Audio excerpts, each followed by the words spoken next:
বাংলাদেশের যে ফলাফল হয়েছে সেখানে উগ্র মৌলবাদী জামাত দল তারা পরাজয় হয়েছে এবং সে কারণে আগামী দিনে ভারতবর্ষেও যারা ধর্ম নিয়ে রাজনীতি করছে আর কোনো রকমের বিভিন্ন রকমভাবে সাম্প্রদায়িক উস্কানি তৈরি করছে তাদের ক্ষেত্রে এটা অত্যন্ত অশুভ সংকেত।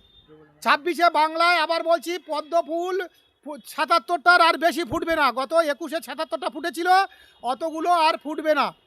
শুনুন, আমি বারবার বলছি এবং বিভিন্ন মিডিয়া থেকেও বোঝা যাচ্ছে এবং আমাদের মানুষের এখানকার পশ্চিমবাংলার মানুষের পালস থেকে বোঝা যাচ্ছে যে তারা বাংলাদেশে পশ্চিমবঙ্গে বিজেপির সেই রকম ধরনের কোনো সংগঠন নেই। সে কারণে তারা বারবারে বলছি যে তারা 70টা বেশি পাবে না, কারণ গত বছরে যত পদ্ম ফুটেছিল গত ইলেকশানে 2021-এ, এবছর 2026-এ অতগুলো পদ্ম আর ফুটবে না। তবে ওরা কোটি কোটি টাকা খরচ করে এখানকার যুব সমাজ, ইউটিউবার, ব্লগার এবং বিভিন্ন মিডিয়াকে আর্থিক সাহায্যের নামে তাদের প্রোপাগান্ডা ছড়ানোর জন্য তাদের ব্যবহার করছে এবং এটা অত্যন্ত ভয়ঙ্কর। এই কয়েকদিন আগে আপনারা দেখলেন যে একটা ওই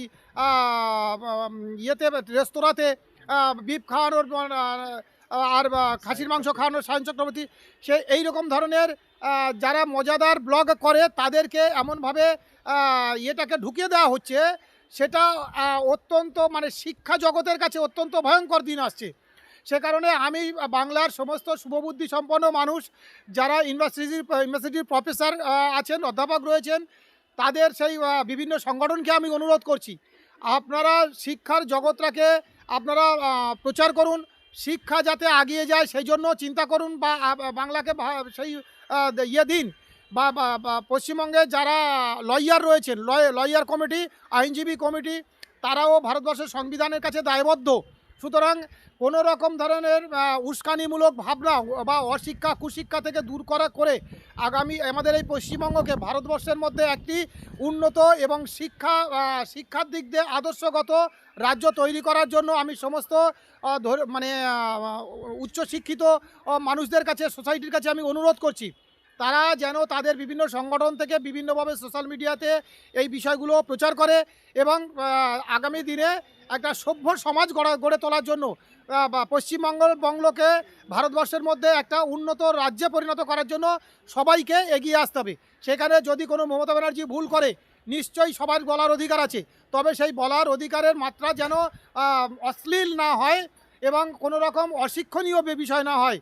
যে পশ্চিমবাংলায় যে শিল্প হচ্ছে না সে বিষয়ে বলার পশ্চিমবঙ্গ হিসেবে সমস্ত সবাইকে বলার অধিকার রয়েছে, বেকার ছেলেদের শিক্ষিত হওয়ার বলার অধিকার রয়েছে, কিন্তু সেই ক্ষেত্রে যেভাবে ম্লেচ্ছুমিভাবে করা হচ্ছে, প্রচার করা হচ্ছে, সেটা আমরা একটা শিক্ষা জগতের মানুষ হিসেবে আমি খুব লজ্জিত। সাধু সন্তা তারপরে হিন্দুত্ববাদী এরা সবাই নাকি বিজেপির পাশে আছে, শুভেন্দু অধিকারী দাবি করছে। দেখুন, শুভেন্দু অধিকারী যদি মনে করে যে সব হিন্দুরা তার সঙ্গে থাকবে, সেটা তাহলে সে মূর্খের স্বর্গে বাস করছে, কিন্তু কিংবা স্বপ্নের বিভোরে রয়েছেন এবং স্বপ্ন বিছানায় রয়েছে। এই স্বপ্ন দেখে বাংলার মানুষ সবাই আর ভুলবে না, কারণ বাংলার হিন্দুরা বিজেপিকে না জেনে একবার সুযোগ দিয়েছিল 2016 সালে। তারা মমতা ব্যানার্জির কোনো কথা শোনেনি, লুকিয়ে চুরিয়ে বিজেপিকে ভোট দেওয়ার চেষ্টা করেছিল এবং শেষ সুযোগ হিসেবে 2021 সালে বাংলাতে বিজেপিকে আনার জন্য হিন্দুরা ঐক্যবদ্ধভাবে লড়াই করেছিল। কিন্তু তারপরে রেজাল্ট আউটের পরে দেখা গেল যে শোচনীয়ভাবে বিজেপি পরাজয় হয়েছে এবং তারপরে হিন্দুরা বিভিন্নভাবে অত্যাচারিত হয়েছে এবং মাঝখানে দেখা যাচ্ছে দিল্লির সঙ্গে অভিজিৎ গাঙ্গুলির একটা মন্তব্য আপনারা নিশ্চয়ই শুনেছেন, যে তিনি বলেছেন যে কেন্দ্র চায় না যে পশ্চিমবাংলায় 100% তারা ক্ষমতায় আসার জন্য কোনো রকম প্রক্রিয়া করছে না, যেটা করছে শুধুমাত্র আইওয়াস লোক দেখানোর জন্য বিভিন্ন রকম নাটক করা হচ্ছে। সেটা বাংলার মানুষ বুঝে গিয়েছে। এই 10 বছর ধরে ভারতবর্ষের যারা কেন্দ্রীয় নেতৃত্বে রয়েছে বিজেপির, তারা যেসবভাবে আমাদের সমাজের উপরে দায়বদ্ধতা চাপিয়ে দিয়েছে, সেটা অত্যন্ত দুর্ভাগ্যজনক। তারা বাংলায় এসে বিভিন্ন আমাদের বাংলার মায়েদের নিয়ে ফুর্তি করেছে, মদ মাংসে আসক্ত ছিল, সেটা ওদেরই প্রেসিডেন্ট, প্রাক্তন প্রেসিডেন্ট আমাদের কাছে বিভিন্ন মিডিয়াতে বলেছে এবং সেটা জানে। সেই বিষয়গুলো আমাদের ভুললে চলবে না এবং আগামী 26-এ আবার কোন ফ্রড লোককে তারা পাঠিয়ে তাদের এই আমাদের বাংলার হিন্দুদেরকে সর্বনাশ করবে সেই বিষয়ে আমার খুব সন্দেহ রয়েছে। সে কারণে হিন্দুদেরকে সচেতন থাকা দরকার যে আর যে ভুলটা 21-এ করেছেন আমিও করেছি, সেই ভুলটা যেন না করে আগামী দিনে। 26-এ কি বাংলায় পদ্ম ফুটবে বলে মনে হয়? 26-এ বাংলায় আবার বলছি পদ্ম ফুল 77টার আর বেশি ফুটবে না। গত 21-এ 77টা ফুটেছিল, অতগুলো আর ফুটবে না। দেখবেন সেই 20 অবস্থায় থেকে যাবে, জল শুকিয়ে যাবে, আর হবে না। কারণ মানুষ কতবার বিপদগামী হবে, হিন্দুরা কত অত্যাচার সহ্য করবে।